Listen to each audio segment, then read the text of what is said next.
She's utterly drop-dead gorgeous, sort of utter bikini model. When we cut to her, it's all sort of slow-mo hair flicking. Whenever I think of a character of a woman that is gorgeous, supermodel looking, I right away don't like them, or which.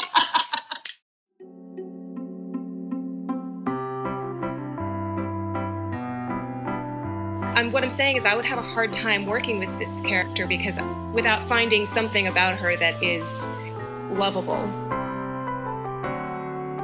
Can we make her fairly glamorous but like not a model? If she has a normal profession where she just works in an office, or is it going to be something interesting that... Or if she dresses up as something embarrassing or something. Yeah. She spends her life dressed as a banana. So no one can see how pretty she is. Does she wear the costume all the time? So she... Waiting at the bus as a banana. Yeah, I really like that. I mean, I love the idea of her being a banana, but where could you possibly go to work every day dressed as a banana? Are there any tourist attractions or anything like that where you do have people dressed in daft costumes? The zoo is the only place we really get... Maybe she loves animals and she works in the zoo. Yeah. And what so about what if she's dressed up as a monkey? Kids love monkeys. Everyone loves monkeys. Or a penguin. A penguin costume is still funny. So we started with the banana, we've ended up with a penguin. That is logical progression. That is character progression right there. Oh, hang on. I mean, there's a video I saw the other day. Let me just put this up. I'll screen share this with you. Like this. I got you, fish. Now, these guys are all in costumes, like all the animal costumes. Fish. Aren't you a fish? I'm a mammal dude. It's cute. It's good fun. It's just, I don't know whether we want to do something a bit more poignant and a bit more sort of touching the heartstrings a little bit. Fair enough. Thanks for sharing. So what's her actual job?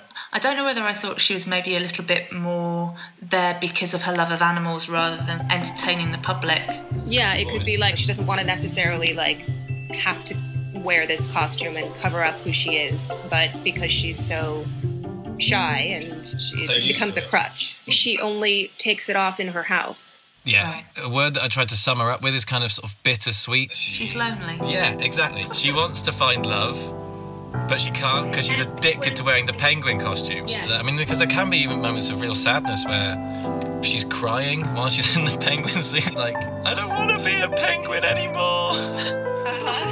So she wants love, she's lonely, she's a penguin. Do we want to call her Polly or Penny or Alice? I'm good with Polly. Let's go for Polly. Polly. So we have our leading lady's name. She's called Polly. Yeah.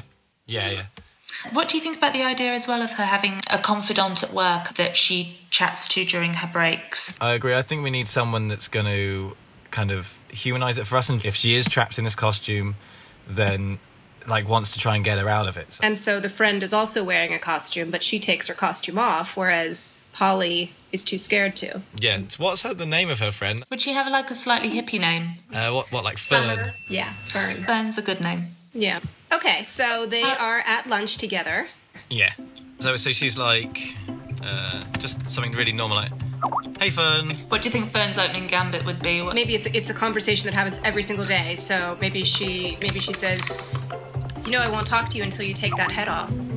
I like also a little bit of gentle exposition in the dialogue, in as much as the friend maybe is getting married and asks her if she's got a +1 for the wedding yet, and gently teasing Polly about her love life. Yes, she needs to find either a date for the wedding or she needs to fall in love. Yeah, I think rather than her just finding a date for the wedding, I think it should be more than that. I think that could be like the instigating factor, but it'd be really nice if she could find her Mr. Perfect. So, what kind of man would she fall in love with? Maybe he's physically isolated. Yeah, he's isolated by where he is, like by his surroundings, and she's isolated by her own doing.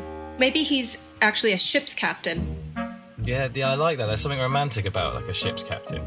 Are there any other jobs that you can think of that he could do that would isolate him in a physical way? A farmer, again, if you're farming in the middle of nowhere, that is incredibly isolating. Or like, I was just suddenly thinking about the Planet Earth series, the actual photographers. That would be a pretty isolated thing, like that photographer out there in whatever kind of hut he has. I love the idea of him being in a little tent and being sort of this big burly guy, but sort of small constraints, photographing birds on his own, and he's there for weeks on his own. Then so he's a lonely wildlife photographer, not amazingly good looking, but good looking enough. What could we call him? Bernard.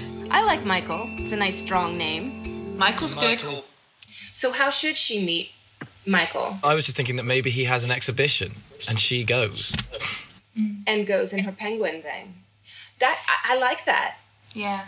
But then the big question is, does Polly ever reveal herself to this man? Does she ever take the costume off?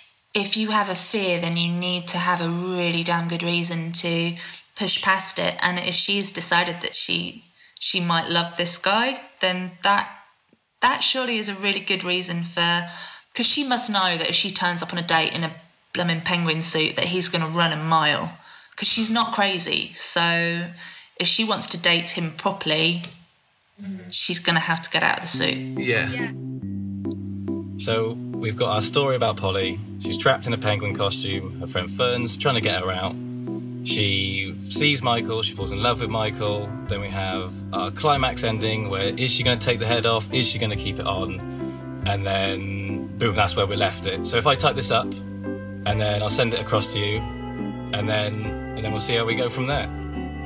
Look forward to reading it. Yeah? That's good. Yeah.